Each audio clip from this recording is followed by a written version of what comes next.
विजयनगर साम्राज्य का गौरव केवल उसके युद्धों और विजयों में नहीं था, बल्कि उसकी समृद्ध संस्कृति, कला और ज्ञान परंपरा ने भी उसे विशिष्ट बनाया।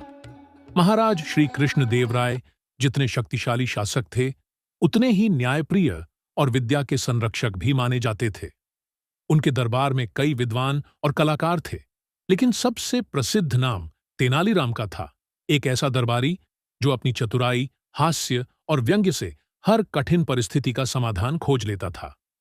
तेनालीराम विजयनगर साम्राज्य के प्रसिद्ध विदूषक, कवि और राज सलाहकार थे। वे न केवल अपनी बुद्धिमत्ता और हास्य के लिए प्रसिद्ध थे, बल्कि देवी काली के उपासक भी थे।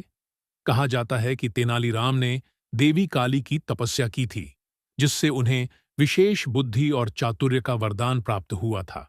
इसीलिए वे जीवन भर देवी काली के भक्त और उपासक माने जाते हैं।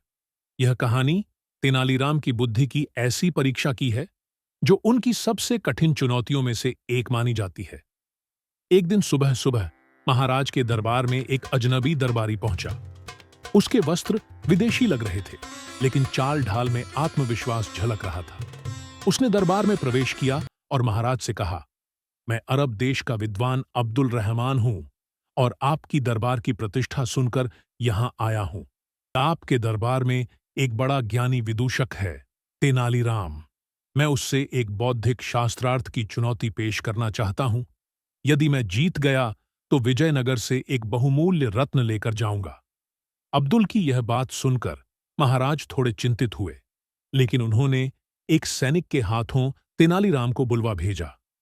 तेनालीराम दरबार में उपस्थित हुए और मुस्कुराकर महाराज से बोले, कहिए महाराज, आपने मुझे कैसे याद किया?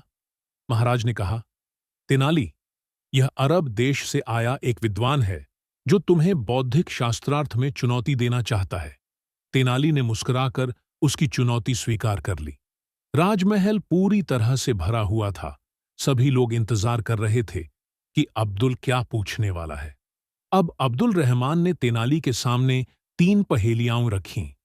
तभी अब्दुल ने पहली पहेली रखी, एक ऐसी चीज जो आपके पास नहीं होती, लेकिन बिना उसके आप कभी चैन से नहीं सोते, जिसे न खाया जाता है न पहना जाता है, फिर भी वह आपके हर काम में होती है। दरबार में सन्नाटा छा गया। सब आपस में विचार करने लगे। राजगुरु भी सोच में पड़ गए। तभी तेनालीराम मुस्कुराए। उन्होंने कहा, इसका उत्तर है चिंता। वह आपके पास नहीं होती, पर चैन नहीं लेने देती। न खाई जाती है, न पहनी जाती है, फिर भी जीवन के हर कार्य में उसका हस्तक्षेप होता है। अब्दुल रहमान चुप हो गया और थोड़े गुस्से में भी आ गया, क्योंकि वह पहली परीक्षा हार चुका था। अब अब्दुल रहमान थोड़ा सतर्क हो गया। उसने कहा, अब मैं तुम्हें एक झूठ बोलूंगा। तुम्हारा कार्य होगा कि उसे सच मानकर पूरे दरबार के सामने तार्किक ढंग से सिद्ध करो। मैं कहता हूं कि सूरज रात को चमकता है। अब सिद्ध करो कि यह बात सच है। सभी दरबारी चौंक गए और आपस में बातें करने लगे कि यह कैसे संभव हो सकता है। तेनालीराम ने मुस्कुराते हुए कहा, सही कहा आपने, सूरज रात को चमकता है किसी और देश में। जब हमारे यहां रात होती है, तब किसी दूसरे देश में दिन होता है और सूरज वहां चमकता है। पूरे दरबार में तालियों की गड़गड़ाहट गूंज उठी। लोग तेनाली की बुद्धिमानी की प्रशंसा करने लगे और महाराज भी तेनाली की चतुराई पर गर्व महसूस कर रहे थे। अब अंतिम परीक्षा की बारी थी। अब्दुल ने तीसरी पहेली पूछी। उसकी आंखों में चिंता साफ दिख रही थी, क्योंकि वह दोनों परीक्षाओं में हार चुका था। वह बोला, अंतिम परीक्षा है। अगर तुम इस पर भी मुझे निरुत्तर कर दो, तो मैं अपनी हार स्वीकार कर लूंगा। अब्दुल रहमान बोला, मान लो, एक राजा के पास 2 मंत्री हैं। एक उसकी जान बचाता है, दूसरा उसकी संपत्ति। पर राजा को दोनों में से एक को मरवाना है, तो किसे मारेगा? तेनालीराम थोड़ी देर सोचते रहे, फिर बोले, राजा उन दोनों में से किसी को भी नहीं मारेगा। वह अपना पद त्याग देगा और सन्यासी बन जाएगा, क्योंकि जिस राज्य में ऐसी मजबूरी हो, वहां शासन करना ही सबसे बड़ा अपराध है। महाराज स्तब्ध रह गए। अब्दुल रहमान पूरी तरह चौंक गया। उसका घमंड चूर चूर हो गया और वह तेनाली के सामने झुक गया। उसने कहा, मैं हार गया। अब मैं सदा के लिए आपके दरबार में सेवा करूंगा। तब से अब्दुल को महाराज के कार्यों में लगा दिया गया। परंतु तेनाली को यह सब ठीक नहीं लगा। उन्हें लगा कि कोई इतनी आसानी से अपनी हार स्वीकार कर ले और नौकरों की तरह दरबार के काम में लग जाए। बात कुछ हजम नहीं हुई। कुछ माह बाद तेनालीराम ने महाराज से कहा, महाराज, मुझे अब्दुल पर संदेह है। वह दरबारी बनकर कुछ और योजना बना रहा है।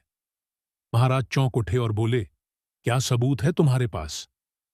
सबूत मैं लाऊंगा, बस मुझे उसकी परीक्षा लेने की अनुमति दें।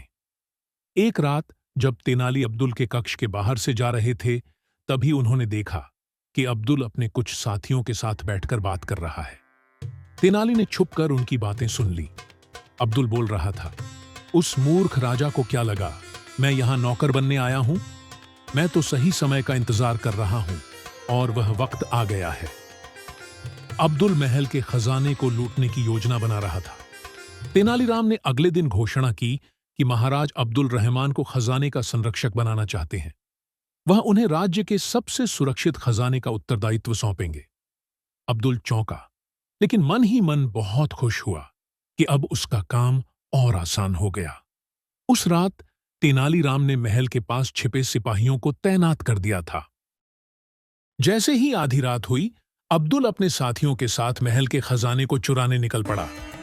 उसने अपने साथियों की सहायता से खजाने को बोरों में भरकर बैलगाड़ी में लाद दिया और महल के पीछे से निकल पड़ा। तभी रास्ते में तैनात सैनिकों ने उसे पकड़ लिया। सुबह दरबार में महाराज के सामने उसे लाया गया।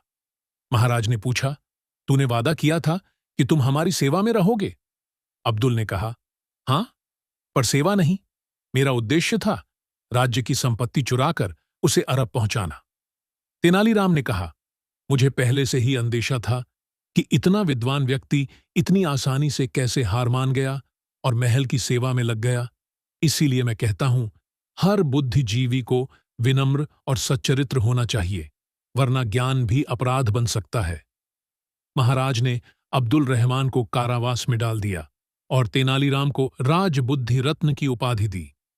तेनालीराम की यह परीक्षा न केवल बुद्धि की थी, बल्कि दूरदर्शिता, चरित्र और देशभक्ति की भी थी। राजा ने दरबार में घोषणा की, आज से तेनालीराम न केवल मेरे दरबारी हैं, बल्कि मेरे गुरु भी हैं। और इस प्रकार तेनालीराम ने फिर सिद्ध कर दिया कि तलवार से नहीं, बुद्धि से साम्राज्य की रक्षा होती है। अगर आपको ये कहानी अच्छी लगी हो तो चैनल को सब्सक्राइब करें और कमेंट करके बताइए आपको ये कहानी कैसे लगी और आप आगे कैसी कहानी देखना पसंद करेंगे। तब तक के लिए अपना ध्यान रखें और कहानियां सुनते रहे।